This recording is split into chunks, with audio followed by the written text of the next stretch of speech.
मंगल ग्रह पर वायुमंडल कैसे समाप्त हुआ? How did atmosphere end on Mars? मंगल ग्रह पर वायुमंडल बहुत साल पहले अवेलेबल था, लेकिन 4 अरब साल पहले मंगल ग्रह पर वायुमंडल धीरे धीरे नष्ट होता चला गया। उसके 3 प्रमुख कारण हुए। पहला तो यह था कि मार्स का जो मैग्नेटिक फील्ड है वो बहुत कमजोर हो गया, यानी कि गुरुत्वाकर्षण करने की शक्ति थी वो इतनी हल्की हो गई कि कोई भी आकर्षण है वो उसमें बच ही नहीं पाया। दूसरा, ओजोन लेयर मंगल ग्रह पर बहुत ना के बराबर हो गई, यानी कि सारा ओजोन मंडल लगभग नष्ट हो गया। और वहां पर एटमॉस्फेयर है वो उसकी परतें हैं वो बिल्कुल पतली रह गई। इसके कारण से सीधी सूर्य की किरणें आने लगी, क्योंकि ओजोन लेयर सूर्य की सीधी किरणों को रोकता है और फिल्टर करके हमारी धरती पर आती हैं।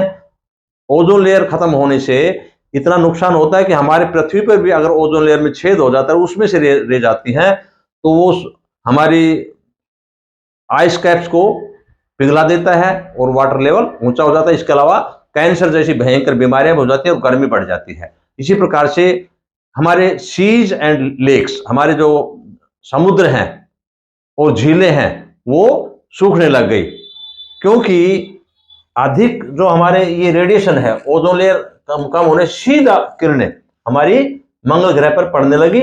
और इससे क्या हुआ, जो पहले हमारे लेक्स और वाटर्स थे इसके कारण से सूखने लगे, और सूखने से क्या हुआ, धीरे धीरे वाष्प बनकर के पानी खत्म होने लगा और एटमॉस्फेयर भी खत्म होने लगा। और इतना सूखा होने लगा कि पानी है वो सारा ड्राई होगा, और जो जिस तरह कांप की मिट्टी होती है उसमें पानी अधिक गर्मी होती है तो वाष्प उड़ जाते हैं, ऐसी स्थिति होती है। तो उसके कारण से हमारी जो एटमॉस्फेयर वो धीरे धीरे खत्म हो गया, और मानव के जीने के लिए जो कंडीशन थी और जीव जंतुओं के जीने के लिए जो कंडीशन थी वो सारी समाप्त हो गई। और आज ये हालात है कि जो है हमारे डस्ट पार्टिकल्स उसमें रेड कलर के वहां पर चलते हैं, और बर्फ है वो कार्बन डाइऑक्साइड की मात्रा ज्यादा है और उसमें जमी हुई बर्फ पाई जाती है, और ऑक्सीजन नाम मात्र की ही वहां पर बची हुई है। इसलिए मंगल ग्रह पर वायुमंडल समाप्त हो गया।